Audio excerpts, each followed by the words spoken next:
Hello, and welcome to this course.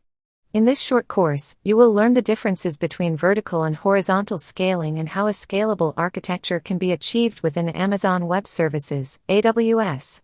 By the end of this course, you will be able to differentiate between vertical scaling and horizontal scaling. Also, you will analyze the advantages and limitations associated with each approach. And finally, you will be able to recognize architectural factors for designing and implementing a scalable architecture or infrastructure in AWS using the appropriate scaling strategies based on workload characteristics. Let's get started. Scalability is the ability of your system to increase or decrease resources as needed to meet demand. Scalability prevents downtime in the future and guarantees the quality of your service. In AWS, there are two approaches to increasing the capacity and performance of your applications or infrastructure: vertical scaling and horizontal scaling. Now, what is vertical scaling? Vertical scaling is also known as scaling up or down.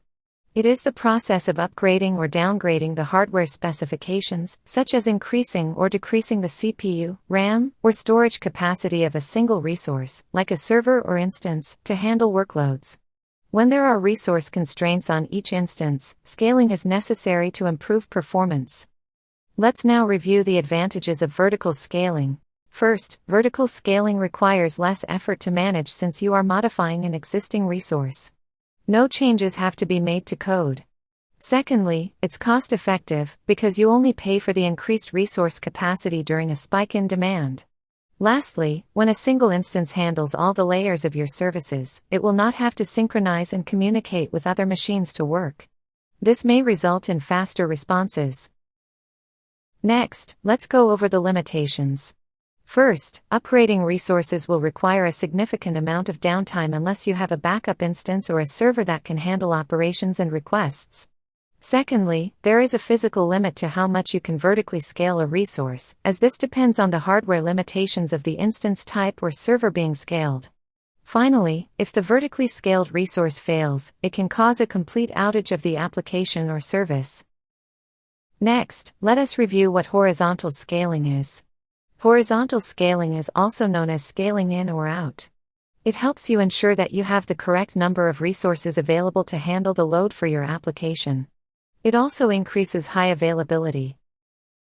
Let us now review the advantages of horizontal scaling. Horizontal scaling allows for virtually unlimited scalability, accommodating increased workloads and growing user bases. It also improves fault tolerance by distributing the workload across multiple instances. Lastly, by leveraging multiple resources, horizontal scaling improves response times and overall performance. Next, let's go over the limitations. Implementing horizontal scaling involves load balancing and distributed architecture design, which can introduce complexity in management and configuration. Compared to vertical scaling, provisioning and managing multiple instances leads to higher operational costs. Both horizontal and vertical scaling have their own benefits and limitations. To successfully design a scalable architecture using a combination of vertical and horizontal scaling in AWS, you should focus on the following aspects. Workload analysis: identify performance bottlenecks and determine if they stem from resource limitations, vertical scaling, or concurrent user capacity, horizontal scaling. Scaling policies: modify resource specifications for vertical scaling and design a strategy to add more instances for horizontal scaling.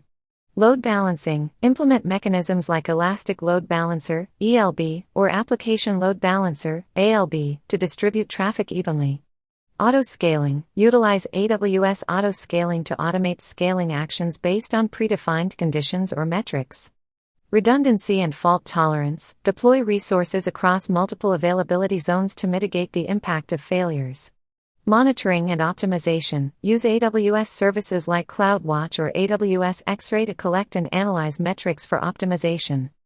In conclusion, there is no one-size-fits-all solution for organizations. You must scale based on your needs and resources. Thank you for taking this course.